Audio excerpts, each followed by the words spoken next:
Next up, we have Indiana head coach Kevin Wilson of the Leaders Division. Wilson enters his first season at Indiana, joining the Hoosiers after spending over 20 seasons as an assistant coach and coordinator.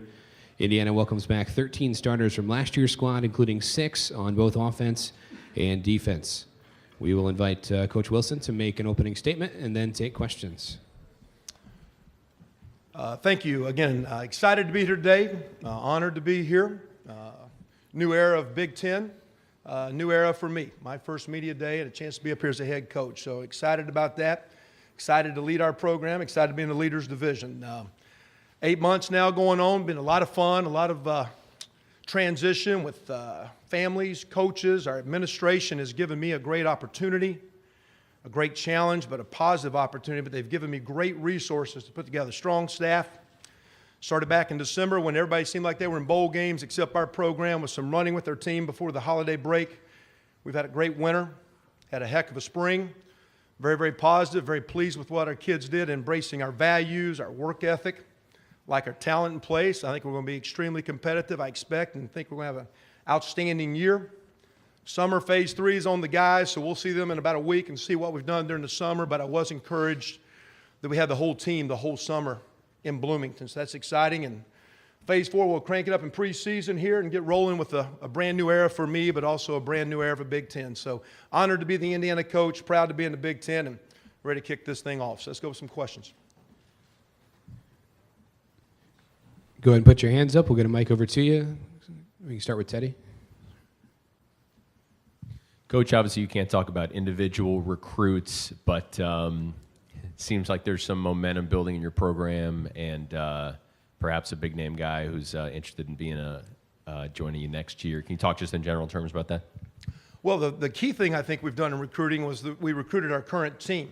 And if you talk to our 3 guys representing us today, you know, we're not trying to be good in 4 or 5 or 6 years from now. The expectation, and I think every game's going to be exciting, competitive, challenging in the Big Ten. I think that's the niche in college football this day and age. That's the beauty of the BCS and fighting for every week in your bowl situation. So we've done, I think, a great job of recruiting our current team. And I think we've had very little attrition. Our young men have bought. So I think the number one job our staff has done and our strength staff has done is recruiting the current Indiana football team, giving these seniors a chance to have a great year. The only thing we haven't done yet is put our product on the field. Recruiting for the future, I thought we did very pleased with the way recruiting ended last year. The guys, you know, so many guys commit early. There wasn't a lot of loss and flux when we got hired. And I thought we were able to solid up what looks to be a very, very good freshman class, and I expect those guys to come in. I think, again, with the resources our administration gave me, I think counting our weight coaches, 13 of our 15 guys have coached in the Big Ten at a Big Ten program. So I think they understand how to recruit in the Big Ten, how to compete in the Big Ten, and we're off to a good start with commitments. But there's a lot of water to go over the dam with future guys to recruit and guys that are committed. So, you know, it's never over till it's over. So, but I think our recruiting's off to, we're selling a great product, great school, a great opportunity, because we're ready to take this ship and get this thing exploded and going in a good way. And I think a lot of recruits are excited and they see that. So recruiting's off to a great start for next year as well. We'll go with Paul next. Coach, I know you can't talk about the future of the quarterback position among the guys that aren't there yet, even though a lot of people in this room probably want to talk about a certain name there. But can you talk about the 2 guys battling it out for the position this year and where you see the future of that position in your program shaping up? Well, and what we did, we have 4 guys. We got Teddy Schell, senior, Adam Follop as a junior, and then 2 sophomores, and Ed Wright Baker and Dusty Keel. And the way we did our practice, we're able to split things up, where sometimes in practice there was actually 2 practices going on at the same time. So instead of 1 quarterback repping and 3 guys watching, we had 2 guys going. I think we've been able to hopefully carry that during the summers. They throw on their own. We previously at Oklahoma and even at Northwestern with Coach Walker and at Miami, you don't anoint a quarterback. I have yet to watch 1 snap of last year's games. You know, if you're a police officer trying to catch me, you're going to have to chase me a while because I'm not looking in the mirror a whole lot. I'm going forward. And so we haven't looked backwards. So I didn't judge them backwards. I'm not allowed to go watch them throw in January and February. I had 15 practices, and I'm not going to judge and anoint a quarterback in 15. You got to earn the position. You got to earn the respect of your peers. Sam Bradford, we named him 10 days before his first start. Jason White and Nate Hibble were in the battle. And we went with Jason. He got hurt. Nate's on the Rose Bowl MVP next time, whoever's at Pasadena, which I know we're all going to be fighting to be out there. If you look on the wall, you'll see Nate Hibble that was in a battle that went down last week. So I've been a part of 3 battles that I wanted our players to battle it out. I sleep very comfortably when I watched what our kids did this spring. And I think our offense with Rod Smith, Kevin Johns, myself, all having coached the position, I think we know how to develop it. I think we know how to coach it. I think we understand how to put them in good positions. I think we have players around our receivers, tight ends, running backs. I think we'll complement those young men very well. So I'm excited, and I expect that position's it's going to be pretty good. I think some people don't think we have a good team. I named the starter. That was my call because I wanted it to play out. I think it's going to be a great deal. Don't plan on playing 2. Don't want a quarterback looking over his shoulder. All the way back under the light standard here on stage left. Kevin, way back here. How do you go about changing the culture of a program that's been down for so long? To me, again, it's all about the future moving forward, and it starts with me. I have no issues in complaining or what should have been done or why things have happened in the past. I've been fortunate to be a part of programs that have turned it around.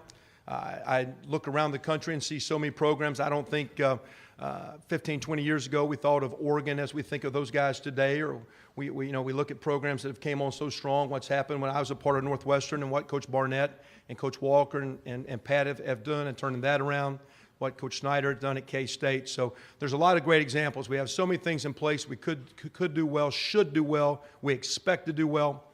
And to me, the culture changes with our performance. So I don't complain about our culture. I want our fans to be excited about it, but they're not going to be until we play and we win games and do the things that winners do. So as we perform, we get our program in place, that's when the culture will change. We'll go all the way in the back on the aisle. Coach, looking at your staff, how big of a get was Mark Hagan for you guys, and does that add a little bit of fuel to the IU-Purdue rivalry?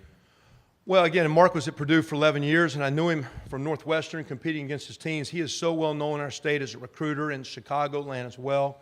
So well connected, does a phenomenal job. But, he was a 2-time captain and an all-academic Big Ten and an all-Big Ten football player, and I know he's excited. I know he's got a lot of family friends that in Lafayette, in West Lafayette, but he is, I know he's excited and happy to be in Bloomington, and I'm honored, and he's a great add to our staff. Great football coach and one heck of a recruiter in this region for us. Over stage right here in the corner. Kevin, do you expect everyone at the running back position to be ready for the start of camp? And when you look at that position, do you want to name one guy, or do you want to have a group of guys that are sharing the carries? You will have a guy that jogs out first, but I think, with the number of reps you get, the number of carries you get, I think it's hard to be a bell cow at running back. So, you need, you look at the NFL, the great teams have as good as Adrian Peterson is, there needs to be a nice complement.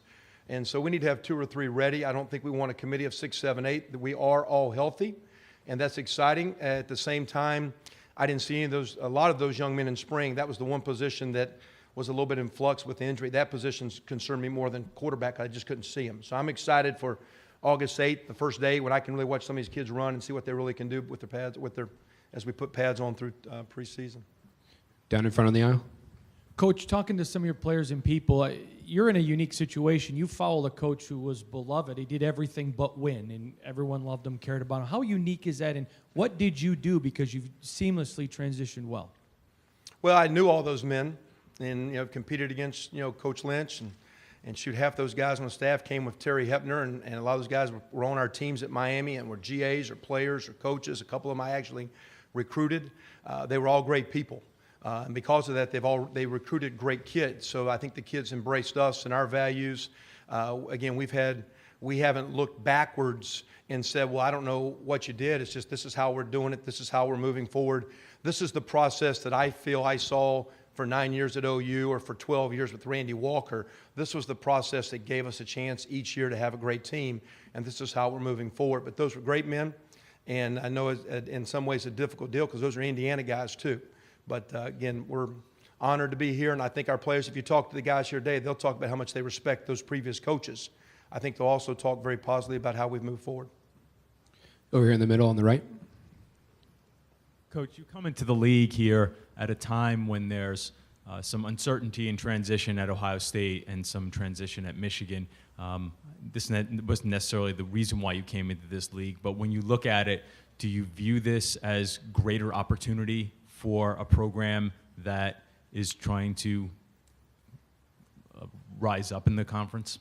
Well, and again, I think everything's in place from some of our commitments from the last 10 years in our facility upgrade, and the campus and academics, things we can recruit to and attract players. And our state's gotten so much better with the Colts and Peyton Manning and the guys playing football in such a strong way. High school football in Indiana, and if you put that dot in Indianapolis and go 5 hours, we can get some great football in the Midwest region. We're kind of right in the heart, and we're excited. The championship game's going to be right there in our backyard. But you look at the Big Ten last 10, 15 years, I mean, there's been a boatload of champions and guys that have had a chance to be in Pasadena and to represent our league. I'm excited with the championship game. We don't have a couple, 3 teams that maybe don't cross over. We're not going to play everybody in each bracket, but the 2 best teams are going to match up and play and decide who gets that true 1 BCS spot instead of a voting or someone's rated 5th versus 8th and they never played each other. So that excites me.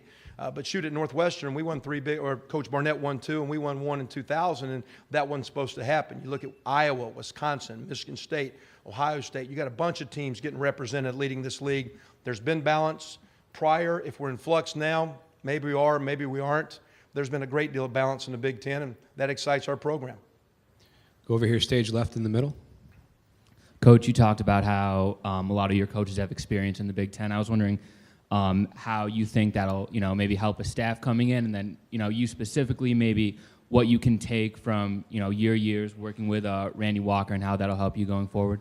Well, again, now 10 years ago with Coach Walk, or nine going on 10, and coaches have changed, so there's some structures of offense and defense that are different. But again, what you've got in the Big Ten is tradition, value, great football every Saturday. And you're going to, you better buckle up when it starts that first week in October as you play through. So every week's a challenge. You're going to play in big games. I had a comment made earlier, our schedule's pretty challenging. Well, you're in the Big Ten. Every schedule is. So you better embrace it. You better be enthused about it, better be excited, and better enjoy walking into big venues on national TV. I think the network goes to, 50 million TV sets around the country. So it's big-time football. It's a big-time challenge. I love the fact our administration gave me the resources that I could attract coaches with salaries with Big Ten experience. That's going to help us in recruiting, and I think that's why the transition has been so easy from the previous staff to the staff we have now. Go down here to the right. Coach, you mentioned obviously you're not allowed to watch anything that goes on in the summer, but have you gotten any impression from talking to people just how workouts have gone and also who's taking charge, I guess, of some of those workouts in terms of players? Yeah, again, I won't kind of know until these rules are kind of weird, so I can't even ask them how it's going. But when I look at them walk through the hall, I like their body language, and I like the leanness of our football team. I don't see guys that look like me. I see some guys that look lean and are looking shape, and that excites me. So it makes me feel with everyone there. Our strength staff we brought in had ties to my background at Oklahoma, and I can promise you with the program our kids have been through, they've ran more than they've ever ran, and I would challenge that they've probably been jogging out there, and I wouldn't say it's been a jog about as much as anyone in the Big Ten. So I'm excited about the way they look, but we'll see when we crank it up and see. The key, and Woody Hayes said years and years ago that you rollerblade in the winter and ice skate in the summer. So be interested. That means when you can't do it, how do you improve in the summer? We can't put on pads. It's nice to be in shape. It's nice to be stronger. But are we better football players August 8th? And it'll be interesting when we see you guys on the 9th if we think our team have made the offseason strides as football players. Back in the stage right middle. Coach, if I get you to clarify something, did you say you haven't watched tape of last year? No, hadn't. One of our previous coaches in December was watching. I saw one clip of a pass play. I will probably watch when we play some Big Ten opponents and watch how our team did when it's game time to play Penn State in our opener. I'll probably watch last year's Penn, but I have not. We have concentrated ourselves on developing our players, putting in our scheme, offensively, defensively, special teams, and moving forward. That's all we've done. And that's not coach speak. That's dead truth. Down on the right, stage right. If you didn't watch film from last fall, you did have the spring, and you mentioned watching, some of that. What did you see, when you had time to evaluate film after the conclusion of spring practice? Did anything really emerge one way or the other out of that? I saw some give and take, which I think in spring you like to see. I'd actually like to see, I think we made some solid strides from the first day of practice to the end, and defensively, I'd really like to see our defense this preseason be more dominant. I think when you practice every day, that defense should start to get the edge. They used to seeing you, your looks, your alignments, and that was one of Coach Stoops' comments. Now, as we go through preseason, the defense should really start to take over. I'd like to challenge our defense. But I saw give and take where I did see some days where I thought our defense was outstanding. I saw the offense challenge and come back. So I saw some give and take, which made me think, hey, one side's good or one side's bad. I saw guys sparring and jabbing, going back and forth. I'd like to see some consistency at certain positions, and we'll see how that evolves as we crank it up next week. Time for one or two more. If you have another question, go ahead and raise your hand. We'll get you taken care of. Got one over here, stage right. Coach, I know it's pretty early to make comparisons, but what do you see in terms of similarities between the Big Ten and the Big 12 style of play? Again, having been in the league before, again, I haven't done a great deal of trying to study because to me that tape is so generic. Until you're on the sideline and you're up close and personal, I think you get sometimes some false impressions. I know we're going to have great coaches, great players, and some phenomenal teams. What I think is going to be interesting as you get into November, we're going to see not 2 or 3 or 4 teams jockeying. We're going to see 6 or 7 teams, 3 or 4 from each division, fighting for that divisional deal. So I think the uniqueness of our league will be as we really, I don't think the league understands, I don't think the people from Indianapolis understand the jockeying for play and the power of the championship game and how strong that's going to be for our league. And I know we got tradition, but I think we're on the cutting edge of something special for college football and Big Ten football. All right. Thanks a lot, Coach Wilson. Appreciate Thank you. it.